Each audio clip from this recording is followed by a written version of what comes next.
Évangile de Jésus-Christ selon saint Matthieu. L'un des 12 apôtres de Jésus, nommé Judas Iscariote, alla trouver les chefs des prêtres et leur dit : « Que voulez-vous me donner si je vous le livre ?» Ils lui proposèrent 30 pièces d'argent. Dès lors, Judas cherchait une occasion favorable pour le livrer. Le premier jour de la fête des pains sans levain, les disciples vinrent dire à Jésus : « Où veux-tu que nous fassions les préparatifs de ton repas pascal ?»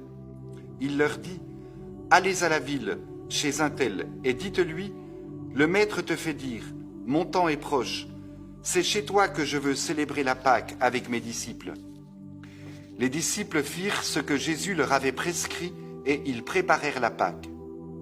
Le soir venu, Jésus se trouvait à table avec les 12.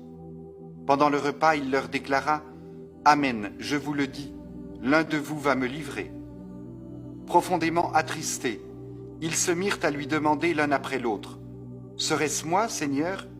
Il leur répondit : « Celui qui vient de se servir en même temps que moi, celui-là va me livrer. Le Fils de l'homme s'en va, comme il est écrit à son sujet. Mais malheureux l'homme par qui le Fils de l'homme est livré.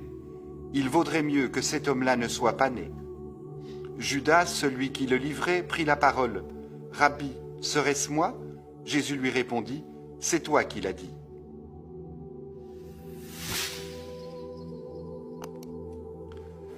Si le personnage de Judas a déjà fait couler tellement d'encre, s'il nous fait secrètement peur, c'est sans doute qu'il nous renvoie à nos propres fragilités. Nous savons bien que le cœur de l'homme est capable du meilleur comme du pire. Jésus lui aussi sait de quoi le cœur de l'homme est fait, et c'est avec ses disciples qu'il veut célébrer la Pâque. Il n'ignore pourtant pas que l'un d'entre eux va le livrer. La perspective de la trahison n'empêche pas Jésus d'accomplir son œuvre, d'aller jusqu'au bout de sa mission. Célébrer la Pâque revient pour lui à donner sa vie.